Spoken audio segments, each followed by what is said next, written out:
Now, you shouldn't think, Archbishop. You've got, you're looking... We have too much fun together to be sitting down and saying, now, what makes us click, man? We just enjoy the fact that we click. He can't swim yet, so I'm going to try to teach him to swim this afternoon. Hey! Archbishop Tutu, he's just an extraordinary individual. He's respected around the world, but he doesn't take himself too seriously. Why do you have so much money? He's so flamboyant, hot air balloons and that kind of thing. He's ready to do what might make people cringe.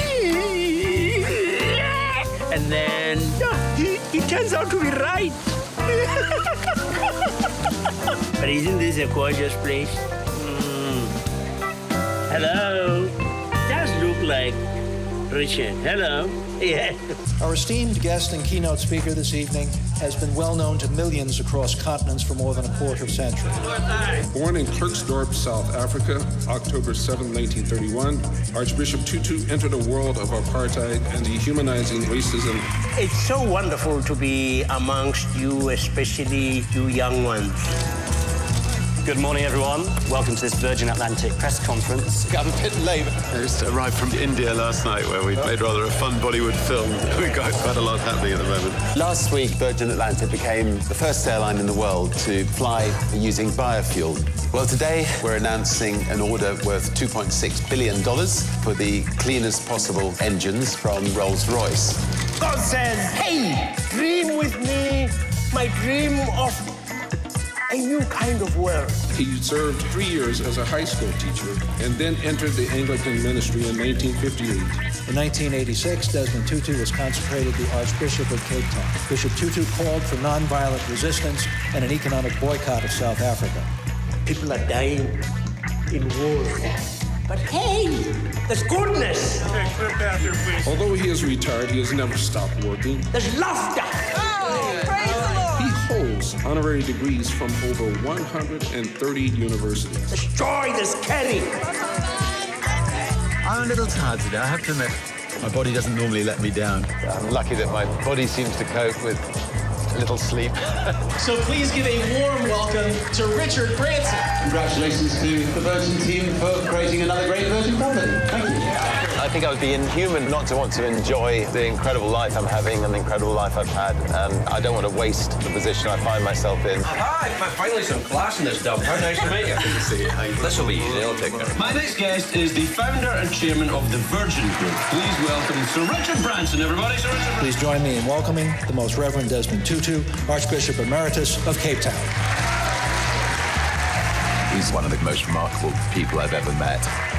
His whole life he's given to other people. I've got to know him really quite well over the years. If you ask most people in the world who's the one person that has the greatest moral authority that they look up to, I think it would be Archbishop Tutu.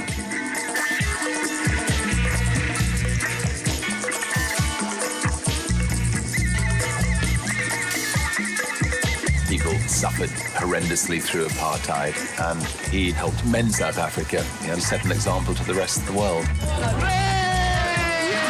This new South Africa has begun today, where all of us, black and white, will be holding hands, working for a common prosperity. Isn't that fabulous?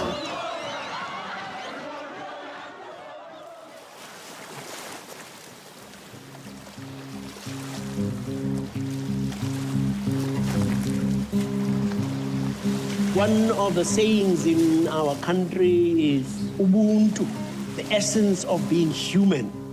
Ubuntu, it speaks particularly about the fact that you can't exist as a human being in isolation. It speaks about our interconnectedness. You can't be human all by yourself. And when you have this quality, Ubuntu, you are known for your generosity. And when you are welcoming, Unubuntu. Richard has Ubuntu, yes. So Richard is an extraordinary human being, you know. He smashes the popular image of a rich playboy kind of person, which is what the media project him as being. And then you have to find the real Richard, and you discover, that this is a far more deep, profound human being.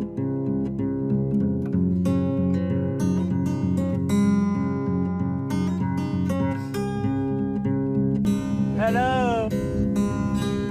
Hello. Hey, man. Hey, man. How are you? Come on, it's going to look beautiful. Did you get home okay? Yeah, it's going well. It's going really well. Extremely worthwhile. And the foundations are being built, very largely thanks to this wonderful chairman who's worked day and night for the last 12 months, just apart from doing everything else he's got on his schedule. He and Peter Gabriel. Yeah.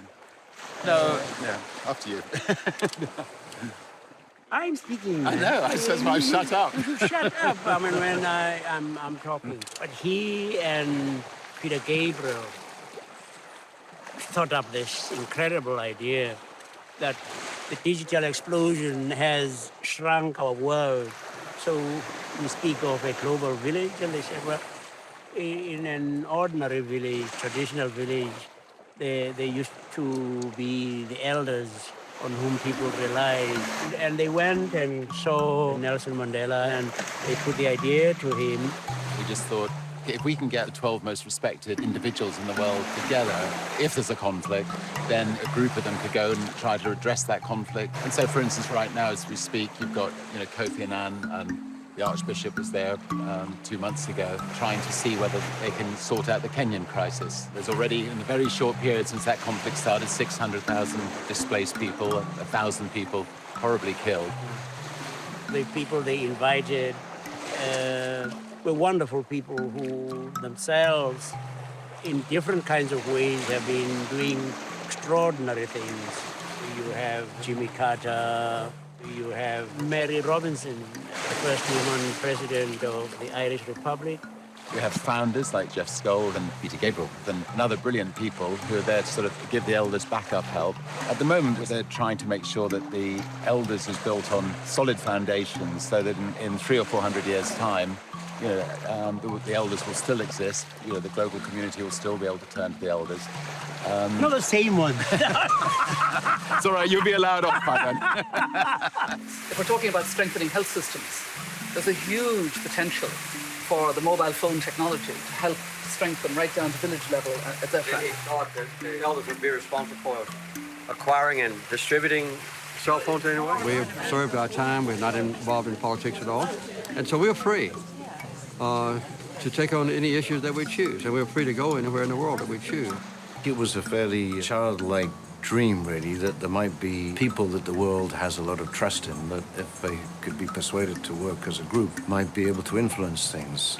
It's a bit like you imagine a bunch of superheroes coming to save the world.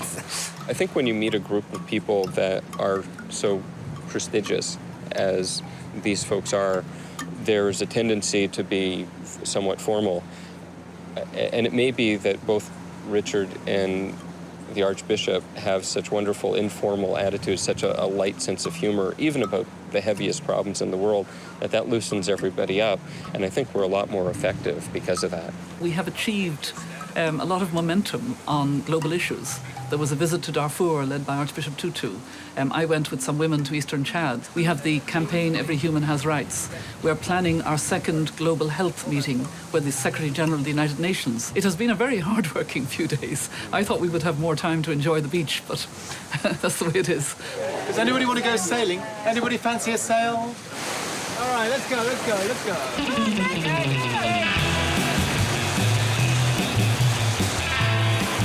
I've sailed ever since we bought this deserted island called Necker Island when I was like 26 years old. It was a beautiful island, but nobody else wanted it, and I fell in love with it, and I had to borrow and beg to get the money for it, and then every time we had a hit artist, we built another building on it, and I've been sailing ever since then. I was 16 years old, and I was sitting around in a basement with a number of young girls, and we were trying to think of a name for a record company. One of the girls piped up, laughing, "We're all virgins in this room, let's call it Virgin." The reason I wanted a record company was we had this tape by this young artist called Mike Oldfield, and nobody would release it. Beautiful music, which we called Tubular Bells. So we just decided to form a small record company to put out music by artists who we liked, and it happened that other people liked the music as well, and it became a worldwide success. We built the biggest independent record company in the world with fantastic bands, Genesis and Peter Gabriel, Phil Collins and the Rolling Stones and Janet Jackson and Lenny Kravitz and the Sex Pistols. The year or two that the Sex Pistols lasted was full on, very intense, great fun. I used to fly a lot on other people's airlines. I hated the experience. If I was lucky, I'd have a bit of chicken dumped on my lap. The seats were uncomfortable. The lighting was dreadful. Some airlines actually haven't changed, but I just thought, let's try to create the kind of airline that I'd like to fly on. The airline business has been the one I've been closest to. Virgin Atlantic was a bit like having a beautiful daughter. She's now 21 years old, and I've seen her growing up, and she was bullied as a child, and so I've had to pay more attention to her. British Airways were going to extraordinary lengths to drive the airline out of business. They were illegally tapping into our computers, and they were using the information they got to contact our passengers to tell them that our flights were, pretending to be Virgin, that our flights were cancelled, and then switching them on to BA. They were going for my rubbish bins, looking for anything they could find to leak nasty stories to the press. They were damaging us, and in the end we took them to court. And so I had a difficult decision to make. I had to decide, do I close the airline and lose 6,000 jobs and 6,000 people being on the street, or do I sell my record company where all the jobs will be protected, and use the money from that to defend the airline? And so I sold the record company, and it was like selling a child. It was a tough decision. I remember running down the street, tears streaming down my face, having just told the staff, and running past this sign which said, Branson sells for $1 billion, and I thought if anybody had a photograph, they could see this poor lad with tears streaming down his face and $1 billion check in his pocket. But anyway. And I look like we've got trouble behind us. Trouble coming behind. All right, come on then, get them off.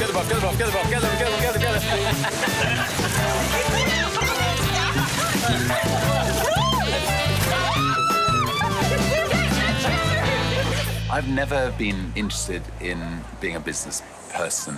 I've never been interested in making money. I've been interested in creating things that I can be proud of. I'm a lad from the 60s, and I think a lot of us who came out of the 60s, we were hippies then. I suppose we're still somewhat hippies now. And we wanted to make a difference. Left school at 15 to try to play my part in trying to stop the Vietnamese War, and started a magazine to campaign against it. I launched a magazine called Student, and it caught on amongst young people. It was my education, so although I wasn't at school, I was out there interviewing, people like James Baldwin and Jean-Paul Sartre and Vanessa Redgrave and a whole lot of fascinating people. See, I don't believe that business people deserve the kind of credit that they get, and yet enormous wealth comes with our particular profession, and therefore this great responsibility goes with that wealth. I was just thinking how easy it is to poo-poo attempts at, helping to change the world, because you see, what can a few individuals do in the face of all of the ghastlinesses? And I was saying, it is that we're part of a cosmic movement to turn our world into a slightly more compassionate place. You think of all the many awful people who do awful things, but there are also some great guys. Oh, did I say that? I can't imagine I said that. I mean, of him. No, he actually is a great guy. But he's been blessed, God has blessed him with resources which he could very well have said, he wants to spend on himself and his family, and that would be justifiable. But he's refused to do that. He said, I'm blessed, and I want to see whether I can bless other people. Well, here we are. He's paid me actually to say that.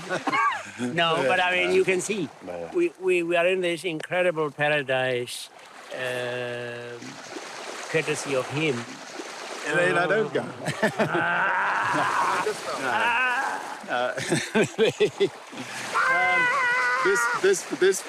This fella. Shut up.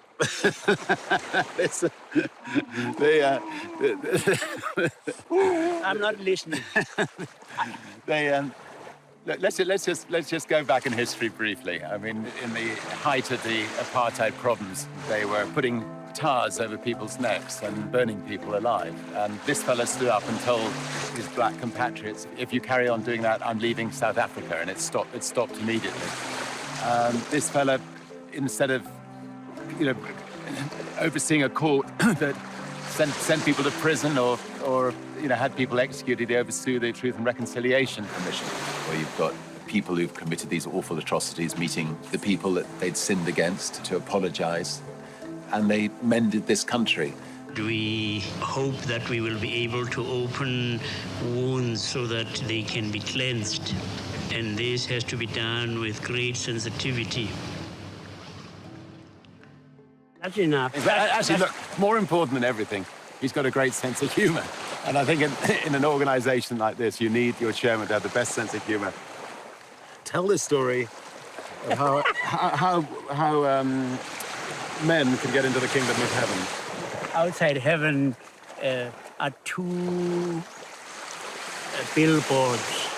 One has on it, stand here, all you men who have been dominated by a wife. And there's a long line of men trying to get into heaven. And another billboard that says, stand here, all you men who have not been dominated. And there's a little man there, and St. Peter comes up to him and says, what are you doing here? He says, I don't know. My wife said I should come here.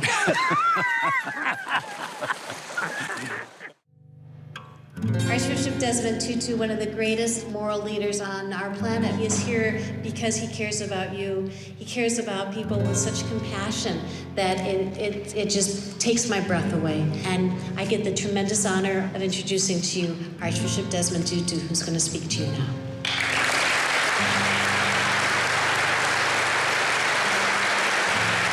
Thank you. Thank you. Hello.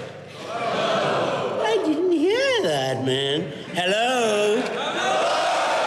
Oh, that's much better. We've come to tell you. I've come to tell you. We all have to be told. You know something? God loves you. Eh? Now listen. God loves you. You.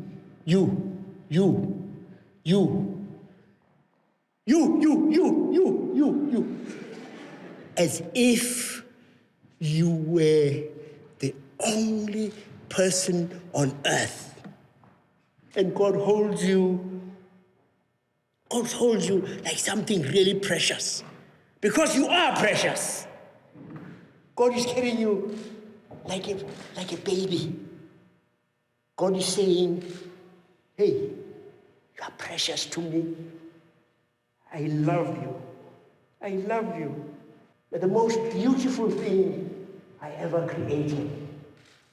You are the best thing. The best thing God ever created is you.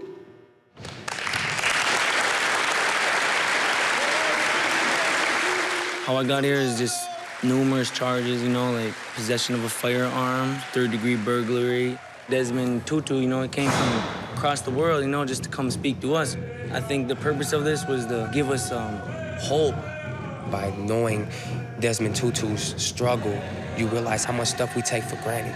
And what I personally will take from him being here today is that you can always come from nothing and make something better of yourself and become something.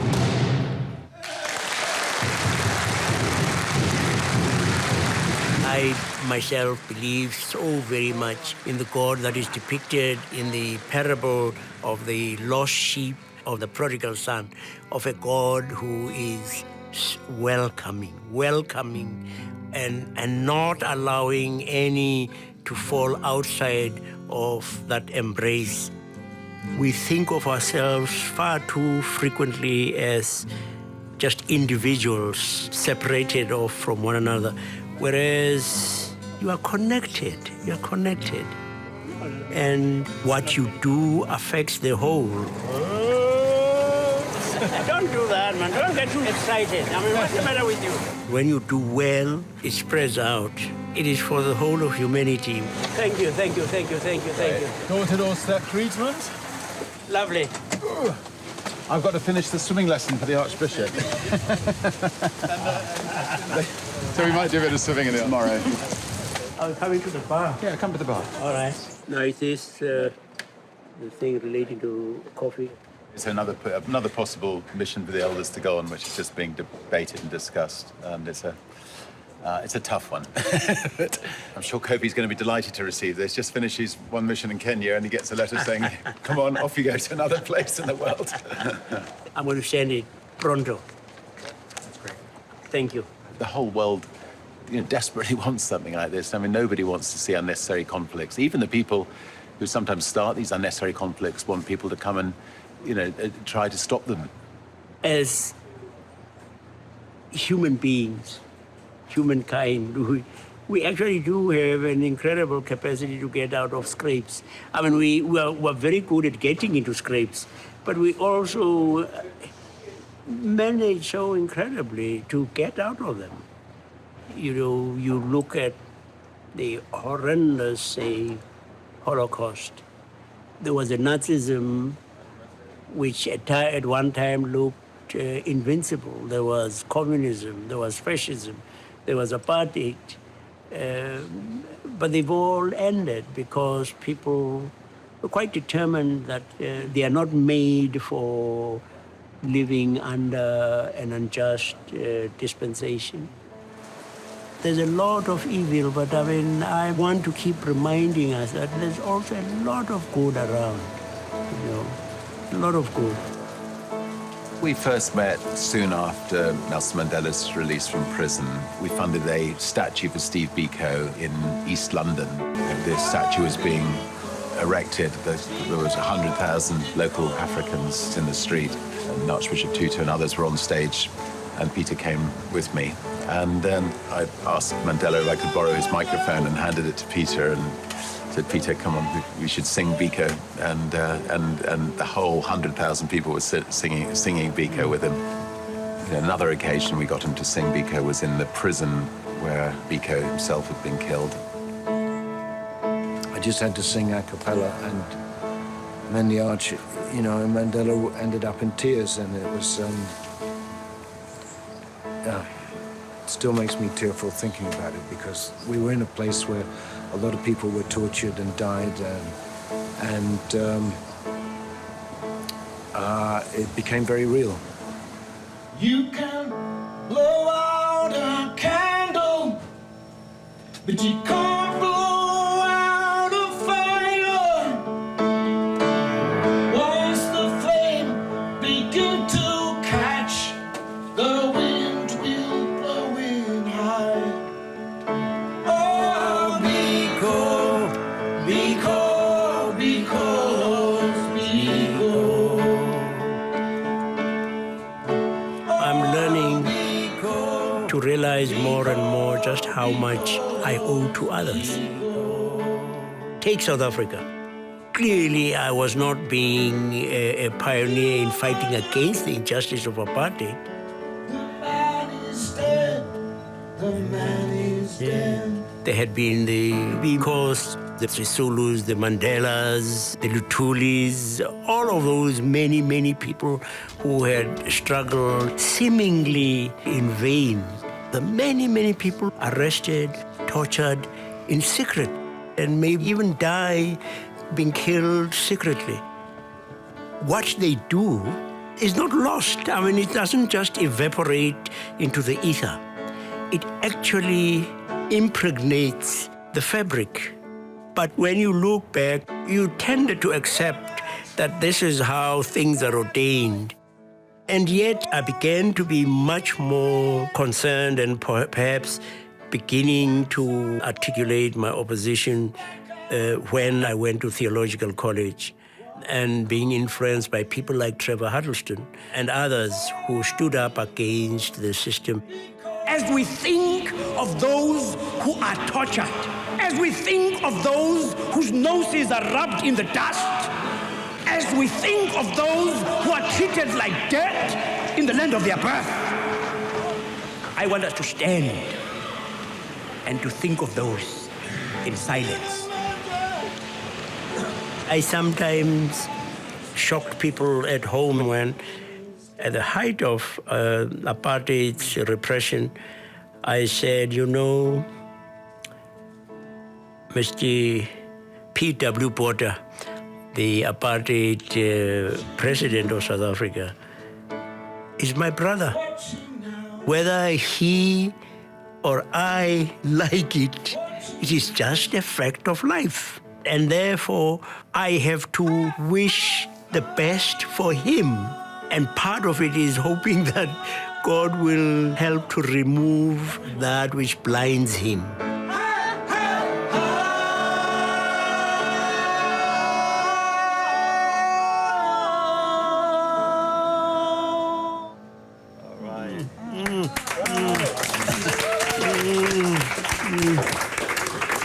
Wonderful, wonderful. Thank you, Peter. It's always awful. I mean, I like listening to Biko, but each time it really just pulls at your heartstrings and you think of that young man. But thank you, thank you, thank you.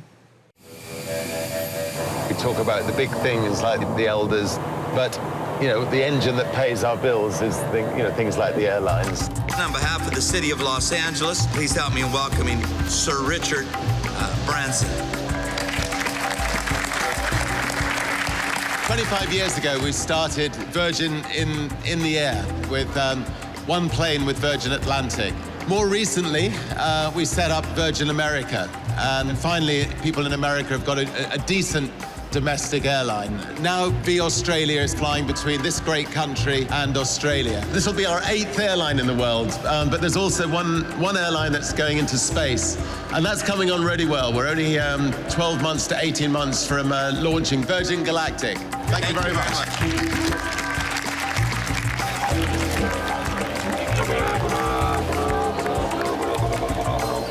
I'm old enough to remember man landing on the moon. And I remember watching the television and thinking, wow, I'd like to go to space one day.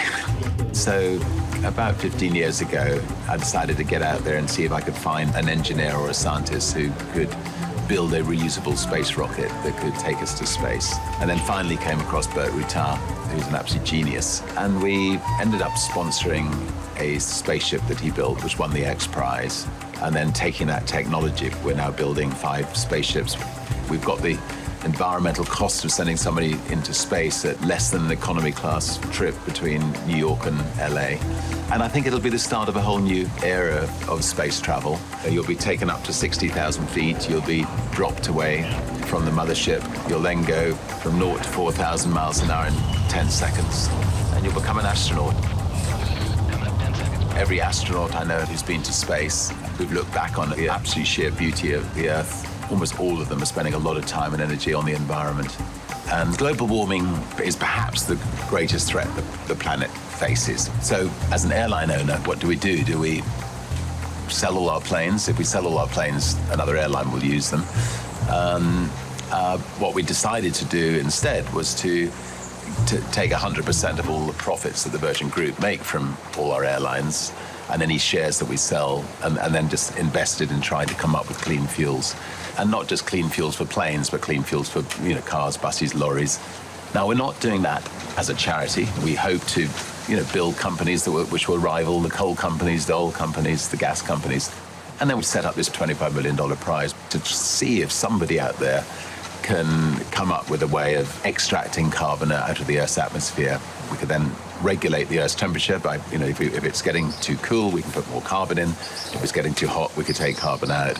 And I just believe that out of 6.5 billion people, somebody out there will crack that problem. It's such a fragile, such a beautiful, beautiful planet that we're on. Anyway, I just wanted to say we've had a great couple of days. President Carter's leaving tomorrow. He didn't tell me. No. I mean, You didn't ask him. no, but I mean, I'm supposed to be the chair of this. Did I give you permission? I thought coming and going was voluntary. I mean, we don't have that much autonomy left. No. It's a dictatorship. But we've heard back from Kenya that Kofi Annan and Grasha Michelle, that things look like there's going to be a positive announcement tomorrow. But just to say, we wish the elders all the best. So to the elders, cheers. The elders. Cheers.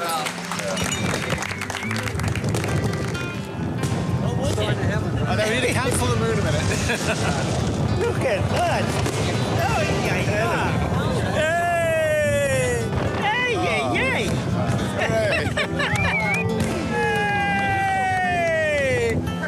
Well, it's been good, hasn't it? Yeah, it has been. Everything's worked out. No, that's fantastic. At least as good or better than I thought. Wonderful. Thanks to you. Great. And your Oh, well, hospitality. all of us. No, it's been brilliant. And the Thank people you. that you've chosen. I'll come and see you often here. We have to pinch ourselves with all these incredible people who visit this lovely island and do such wonderful things. Part of what makes you feel good about humankind is that there are people who care immensely and who are ready to invest resources that they have, seeking to improve the world. Good luck. He cares. He really does care about the plight of people. And sometimes he may even want to think that he is able to provide an instant solution. But it is that he has a heart. Hello.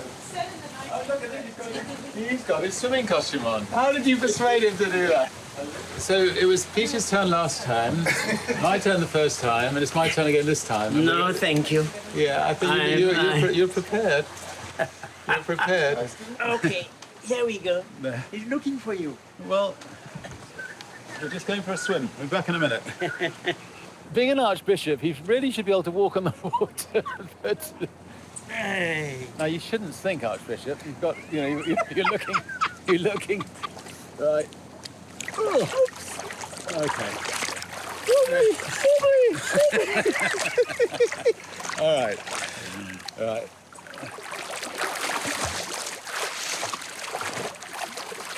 Well, that was great. Once again, I'll put my arm. Just go for it. Just go.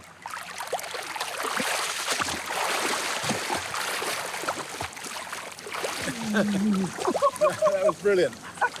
How many is enough? Water is nice. What's nice? Just water's been. It's just good to be in the water. Why do you have so much money?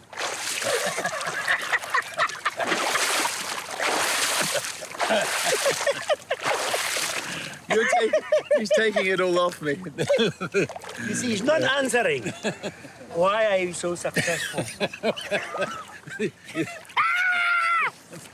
What would you say to a young man who says, I want to be a millionaire one day? How can I become a millionaire? Well, first of all, I'd say it's not that important to become a millionaire. I think what you want to do in life is fulfill your dreams. To sort of have That's my dream, man. My dream is to be a millionaire. I want to be a millionaire. You're happier than every millionaire I know, so I don't think you need to be a millionaire. Anyway, I'm a young man, yeah. And I'm starting out in life. and I see you in your hot air balloon. I see you all over the place, and I knock on your office door, and I say, Sir Richard, I want to be successful. What must I do? I just think you must realize that money is not the definition of success. You want to get involved in whatever interests you in life and try to, do it the best way you can. And it may be that money will be a byproduct of that, and you'll be able to use that money to good use, achieving things you feel you can be proud of, and making a real difference. But you've been very successful.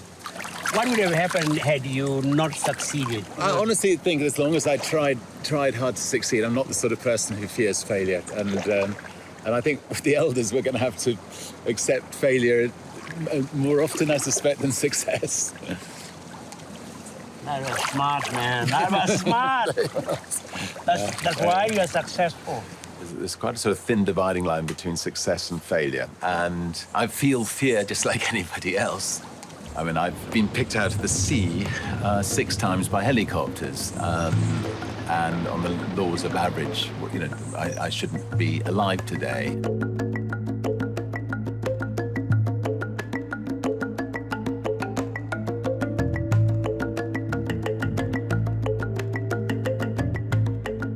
I felt extreme fear.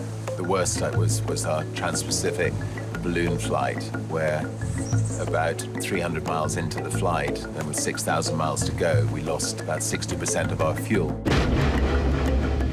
There was a force 9 gale blowing, the Gulf War had broken out, nobody was going to be out there to rescue us. So we were facing as good as certain death, and we calculated that the only way that we were going to survive was to average about 200 miles an hour in a balloon, and the fastest the balloon had ever been up until that time was about 90, 100 miles an hour. We both realized that the only way of surviving was to get right into the core of the jet stream, and just stayed 100% focused for 3 days. I'm incredibly tired.